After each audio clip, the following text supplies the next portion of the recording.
Good day, everyone, and welcome to our second series of the podcast, Love is a Verb, with your host, RP Gumpik.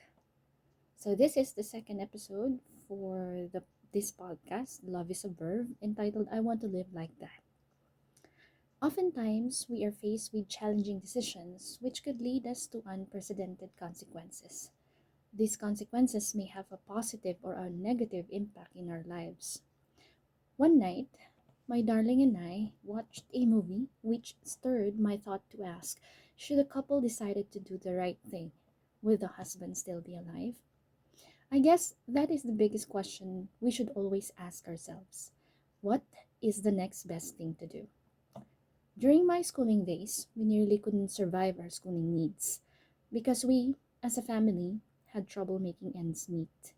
The decision we made was to wake up at 3 in the morning and help our parents. We sell bread and steamed muffins along the sidewalk so that we can have money to go to school. I remember taking a bath at the early hours of the morning when all the rest of the other children were asleep. I was already wearing my school uniform as I accompanied my parents to go to work then. During those days, yes, it also touched my mind to ask, what if we had money? Maybe then we don't have to sell in that polluted sidewalk every morning. Maybe we'd be in a private school and sent by a driver on time to never miss the flag ceremony.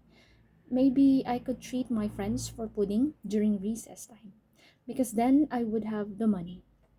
It made me think that I also want to live like that. One time in my life to be rich, free of financial burdens, free of debts, and free from the rush to work, have plenty to eat, and free to go to school. But our financial challenges had its bonuses. I get to eat a warm bowl of arroz caldo every morning when we get to make our sales. I always like sitting next to the basket while I sip from the warm bowl of rice porridge. That is with chicken, boiled egg, and topped with fried garlic, onion leaves, and pepper. I remember selling Yakult too when I was in third grade.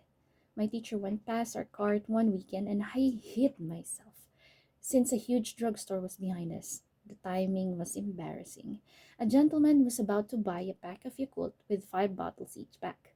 I had no choice but to sell to the gentleman. That was the time when my teacher saw me selling on that street. The shame. But I received otherwise. I was complimented by my teacher, and the next day during our class, she shared that she saw me. She said that a student in the star section who helps her parents to make ends meet, that is really nice.